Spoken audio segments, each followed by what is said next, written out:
شبہ یا اعتراض کہ پھر اگر اس کا کوئی حکم نہیں ہے تو پھر رسول نے جناب فاطمہ الزہرا سلام اللہ علیہا کو وہ جہیز کیوں دیا؟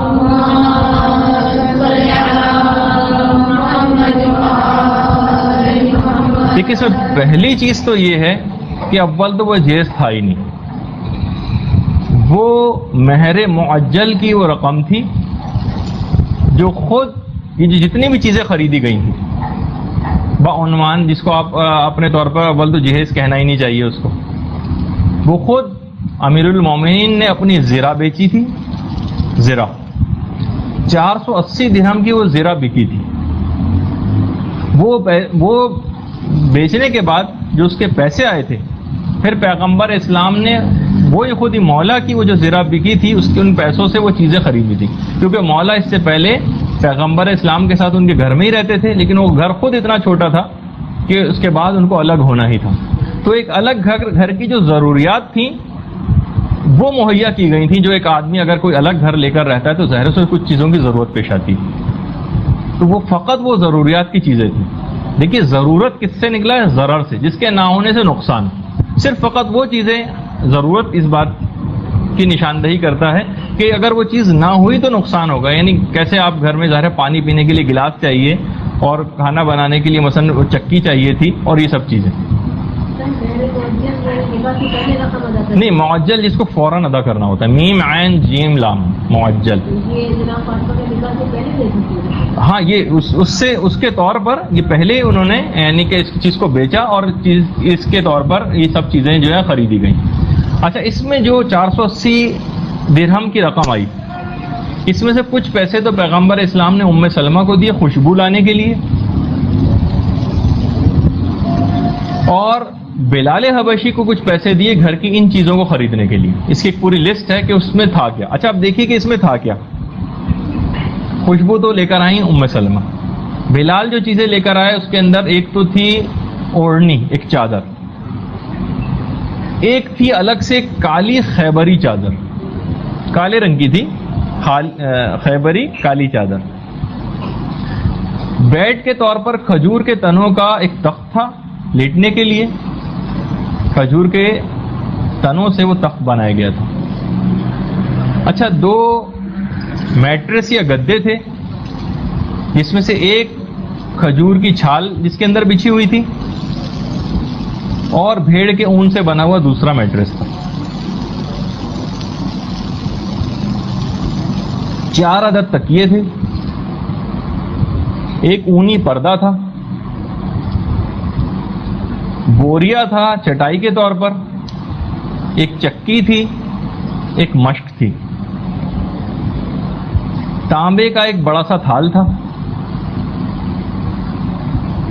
دودھ پینے کا ایک پیالہ تھا، پانی پینے کا ایک پیالہ تھا، ایک لوٹا تھا، سبز رنگ کا ایک مٹکا تھا، اور 2 مٹی کے پیالے تھے۔ بس یہ ہے پورا جہیز فاطمہ۔ کون سی لگژری ہے اس میں؟ اور اگر اس کو آپ جہیز کہیں بھی تو بھی یہ سسر نے نہیں دیا، یہ خود داماد نے یہ چیز ارینج کی تھی، یہ سب چیزیں۔ اور خود ام سلمہ یہ کہتی ہیں کہ پھر ہم اس گھر کے اندر آئے جہاں فاطمہ کو رخصت کر کے لایا گیا، ہم نے مدینے کی مٹی کو صحن کے اندر بچھایا اور ایک لکڑی زمین میں گاڑی تاکہ اس کے اوپر کپڑے لٹکائے جا سکیں اور مشک کو لٹکایا جا سکے۔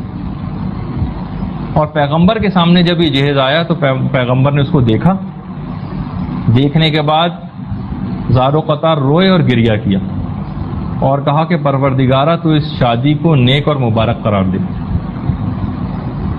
یہ ہے۔ اچھا، اس کے بعد پھر جو ولیمہ ہوا اس کے اندر ٹھنڈا پانی، کھجور اور ایک روایت کے مطابق کچھ گوشت بھی لوگوں کے اندر کھلایا گیا۔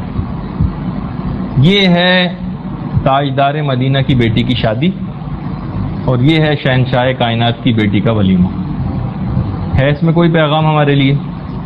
یہ ہم کو اس کے اندر دیکھنا ہے۔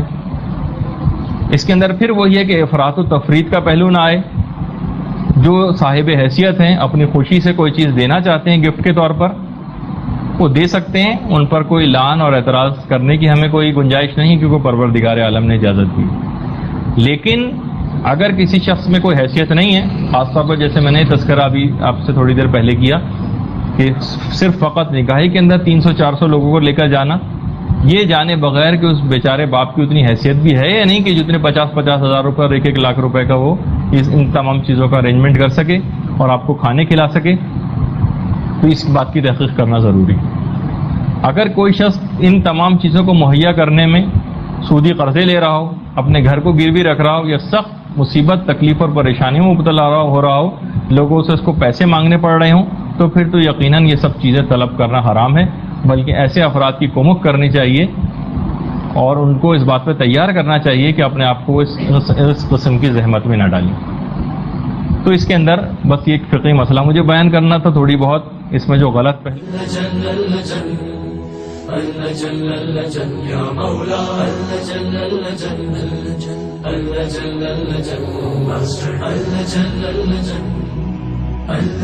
يا صاحب السماء